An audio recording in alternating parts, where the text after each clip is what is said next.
देखिए, मैं संघर्ष समिति के जो मेंबर भूपिंदर सिंह जम्वाल है उनकी पत्नी हूँ और मैं आप सबको ये बताना चाहती हूँ कि जैसे मैं आज गई थी उनसे मिलने और 3 दिन पहले भी गई थी तो उनकी हालत तब तक थोड़ी ठीक थी। जैसे वो अनशन पर है, शायद आप लोग जानते हो या नहीं जानते हो कि भूपिंदर सिंह जम्वाल और सोहन चंद जी और बानू जी और एक मंगा जी हैं, उनको मैं जानती नहीं हूँ बाई फेस, लेकिन मेरे हस्बैंड ने मुझे बोला कि वो भी हैं जिन्होंने लगातार आज 6वां दिन है उन्होंने अनशन रखा हुआ है और आज उनकी हालत इतनी खस्ता है, इतनी बुरी हालत है कि मेरे आदमी जो आप शायद सुन भी चुके होंगे, इतने अच्छे देखा है उन्होंने आपने उनको, वो इतने अच्छे वो हैं और आज उनको 2 आदमी पकड़ के लाए थे। 18-18 किलो हमारे जो साथी अंदर बैठे हैं उनका वेट वजन कम हो गया है, इतना लूज किया उन्होंने, लेकिन प्रशासन पे कोई भी अभी तक जू नहीं रेंग रही है कि उनको बाहर लाना है कि नहीं लाना है। आज जब मैंने उनको देखा तो मेरे जज्बात जो है वो अब थम नहीं पा रहे। मैं चाहती हूँ कि संघर्ष समिति का ये जो फैसला है कि ताराकोट रोप हाईवे या रोप वे, ये एक सेकेंडरी पार्ट बन गया है मेरे लिए, क्योंकि मैं भूपिंदर की पत्नी हूँ। इस वक्त मेरा फर्ज है कि मैंने पहले उसकी रिहाई की मांग करनी है।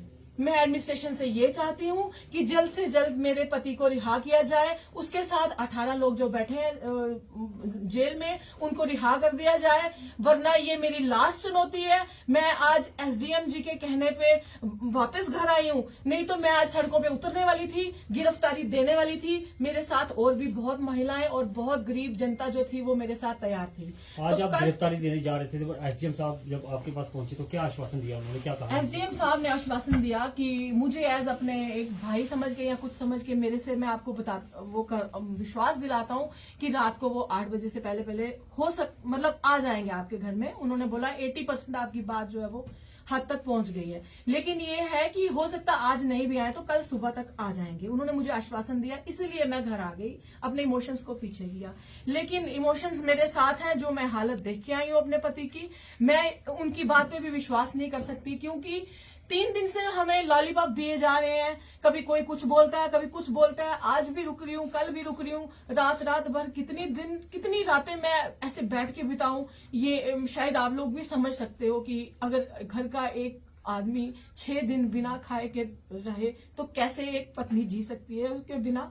आप भी शायद ये चीज सोच सकते हो। इसलिए मेरी ये सबके सामने गुजारिश है, मैं आपको बताना चाहती हूँ, आज तक देखूंगी अगर हमारे घर में आ जाते हैं हमारे आदमी तो मैं बर्दाश्त करूंगी। बहुत अच्छा, मेरे मुंह से अगर कुछ गलत भी निकला हो सब किसी के बारे में, उसके लिए मैं माफी चाहूंगी। लेकिन अगर हमारे आदमी आज घर नहीं आते हैं या कल 10 बजे तक वो उनको रिहा नहीं करते हैं, उसके बाद हालत खराब होने वाली है। मैं एडमिनिस्ट्रेशन को बताना चाहती हूँ, एलजी सरकार को बताना चाहती हूँ कि हमारी बात सुन ली जाए, हमारे साथियों को रिहा कर लिया जाए। बाकी संघर्ष समिति के आदमी जब इधर आएंगे वो बैनर के नीचे बैठेंगे, वो बताएंगे हमने अपनी एजिटेशन को कैसे काम, वो काली का या चंडी का जब रूप धारण करती है वो सब आप लोग सब खुद देखोगे कि वो कैसे प्रदर्शन रहेगा। मैं ये बोलना चाहती हूँ कि जिस दिन उनको अरेस्ट किया गया हमारे भाइयों को, मैं घर पे बैठी थी, मैंने ऐसे ही फोन खोला हुआ था जब मैंने देखा कि हमारे 18 भाई जो मतलब अरेस्ट कर दिए गए हैं।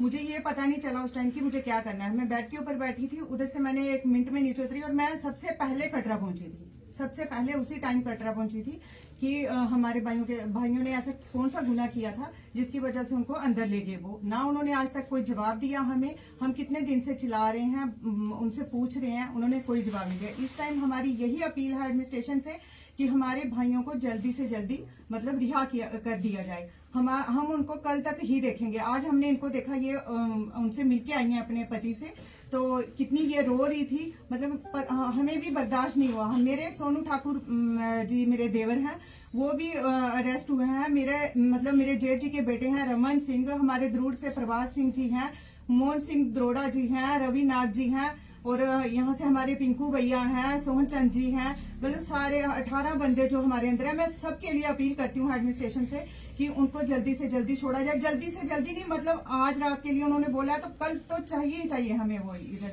जब वो आएंगे तो उसके बाद बाकी की कार्रवाई उसके बाद ही होगी। मैं सोहन चंद की वाइफ, प्लीज मेरे पति को जल्दी से छोड़ दो, उनके जितने भी साथी हैं उन सबको छोड़ दो। मेरी छोटी सी बेटी है, मेरा छोटा सा बेटा है। मैं बानू प्रताप की मम्मा हूँ मैं आप एडमिनिस्ट्रेशन ये अपील करती हूँ कि हमारे बच्चों को किस बेसिस से उन्होंने अंदर रखा है, उनका क्या कसूर है। इसलिए हम यही अपील करना चाहेंगे, हमारे बच्चे हैं, देवर हैं, भाई हैं, कुछ भी है, उन्हें छोड़ दीजिए।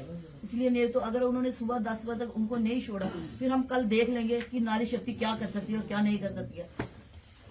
एडमिनिस्ट्रेशन की तरफ से कहीं ना कहीं ये कहा जा रहा है कि उनको छोड़ सकते हैं, लेकिन शर्तों के ऊपर छोड़ेंगे।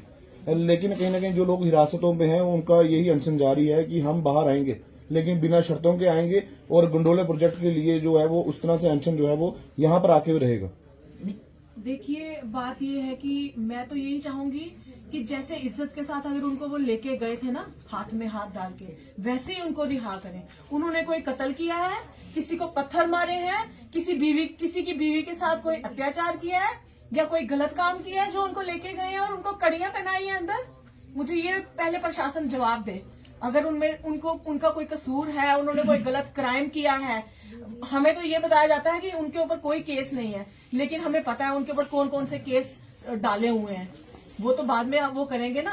अभी तो ये हमारी एजुटेशन फेल करने को कुछ ना कुछ कोई स्टेप लेते जा रहे हैं, लेकिन हम अब इससे ज्यादा बर्दाश्त नहीं करेंगे। हमें आज ही हमारे घर में वो चाहिए, आज नहीं तो कल सुबह 10 बजे तक हम देखेंगे, उसके बाद हम अगर वो नहीं आए तो फिर हम देखेंगे कि क्या करना क्या नहीं, क्योंकि वो ये बाकी रहा मामला रोक देगा। ठीक है, जब वो सदस्य समिति आएंगे, वो आएंगे फिर बैठ के करेंगे कि वो क्या, पहले हमें हमारे बच्चे चाहिए, देवर चाहिए, जो भी है वो हमें चाहिए, सुबह 10 बजे तक चाहिए। अगर वो नहीं आएंगे फिर हम कल देख लेंगे कि हमने क्या करना क्या नहीं करना। डालते छोटे हाँ, तो वो हम उनके लिए भी वो करते हैं कि वो अगर उनको कुछ हो जाता है तो इस चीज का जवाब कौन देगा हमें। अभी मैं एक वीडियो देख के आई हूँ, एक बच्चा बेहोश हो चुका है, उसको अभी इमरजेंसी में लेके गए हैं, हॉस्पिटल लेके गए हैं, उसको अभी लिया है।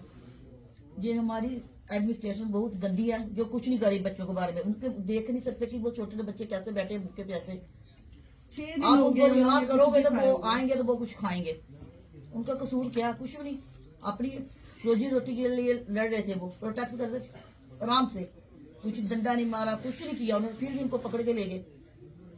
सोचा नहीं होगा एडमिनिस्ट्रेशन ने कि क्या महिला शक्ति भी ऐसा कर सकती है। वो कल देखने को दिखेगा, आपको सारा कुछ कैमरे में कवर होगा, वो सब देख लेना आपकी महिला शक्ति कैसे बाहर आएगी। गिरफ्तारियां होंगी, जेल भरो आंदोलन होंगे, करो या मरो होगा कल।